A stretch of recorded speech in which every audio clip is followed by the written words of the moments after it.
So Small Time Boys is set in a nightclub called Paradise. And for me, I kind of spoke to Becky Minto and Fraser Lappin, our two designers that worked on the project, to try and kind of think about those kind of key kind of bits of the nightclub. Like what are kind of the key bits of like architecture or the kind of the various component parts that you'd find in a nightclub. And it felt like the bit that was really important was to tell that bit about you're dancing on the dance floor, but actually a lot of the nights happen in the toilets and the bar and other kind of areas kind of in the club. So for me, it felt really important that we capture that about the stories that happen, while you're in the mirror, you're fixing your hair and vice versa. But the other thing that we kind of realized as well is that there's the other bit of the story we need to tell, which is also about where queer people have sex. So some of that was about in toilets, and about, so the show has got these kind of wonderful kind of toilet doors that act as then the toilet cubicles. When we first started talking about it, we talked about potentially having like a toilet cubicle block.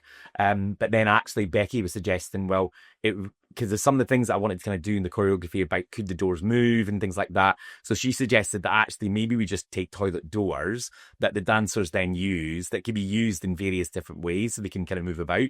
So then what happens in the show is that the toilet doors then kind of have this kind of sense of choreography themselves. They become almost like, they remind me of like Busby Berkeley, kind of, like Hollywood's kind of MGM movies or something from back in the day with those incredible kind of set pieces. So in my head, that was kind of what I wanted to kind of evoke, was these images, but with toilet doors. So of course any good nightclub will have horrendous graffiti all over it, and will have quite like naughty words kind of written all over them.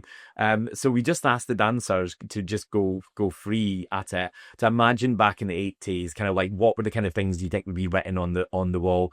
For example, like for a good time call such and such. So we kind of put in, I think there's one that says for a good time call Freddie, who's one of the characters in the show.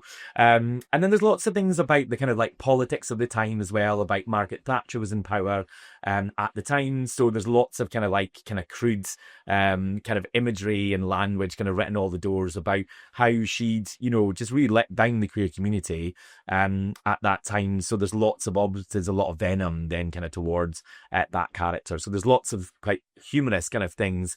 As a queer community, we're very good at, kind of being able to kind of poke fun without taking away how complex and how challenging what's going on in that behaviour is. Terrible, but actually there's a really lovely way of kind of using parody to kind of perhaps poke fun at some of that. So that's featured all over the toilet doors. And of course, no good scene in a show that's all about toilets and queer culture would be complete without a glory hole. So there is a glory hole in kind of one of the toilet doors, and it was really interesting because at the time when we made the show, Troye Sivan had just released that song Rush that was like a big hit 2 years ago, and as part of the kind of music video at the time, he did all these like really like amazing shots of kind of like shots through the glory hole and things like that. So it was really interesting. We were making that at the same time as that was kind of happening as well in kind of popular culture. I felt like, yeah, glory holes were back that summer.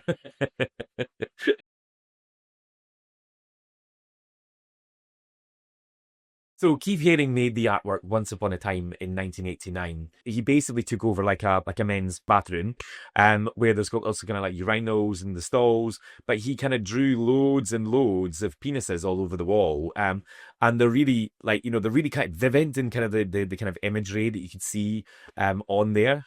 Kind of really kind of beautiful kind of piece of work. And it was called Once Upon a Time. And it was about this kind of idea about kind of once upon a time in this bathroom, queer men were having sex, and that was okay, and that was just part of a kind of queer culture.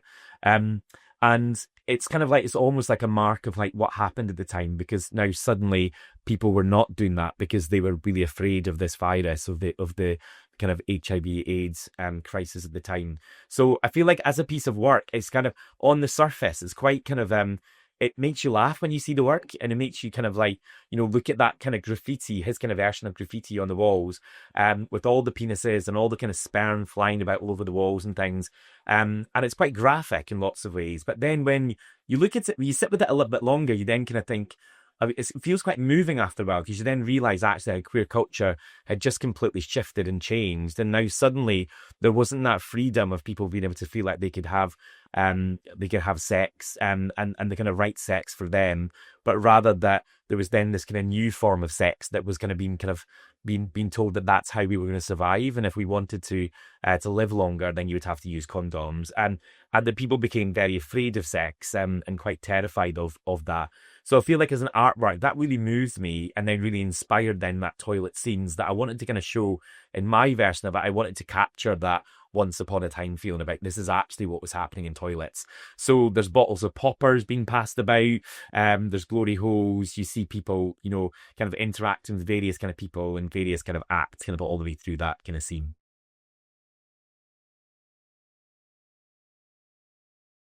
So in Small Town Boys, then those kind of toilet doors then move. They have this kind of whole choreographic kind of journey around the space where we wanted to almost feel like architectural or kind of sculptural in space, that it fills the space above our heads as well as the kind of space around us. So it almost feels a bit like this kind of like living like object almost, that these doors kind of shift and change. They get lined up in various kind of configurations where they might kind of, a bit like the red arrows or something, they make it kind of like a triangle, like a point, and the dancers move in them, and the doors kind of sway kind of around, and then in other kind of moments they become lifted in the air.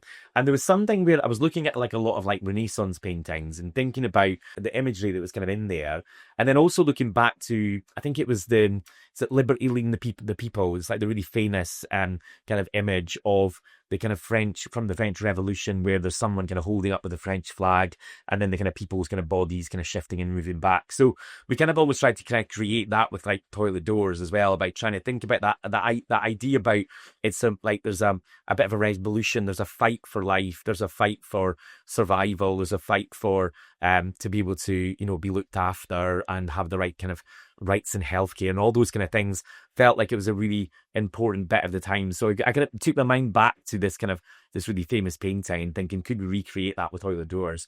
So there's a scene where all the toilet doors get kind of stacked on top of each other to kind of make this structural kind of object to the back of the room. But just for fun, I thought, let's put in a bit where a leather daddy is at the front, and then a submissive guy is then kissing his boots. So that's a nutty. No matter what it takes, it's for you to make.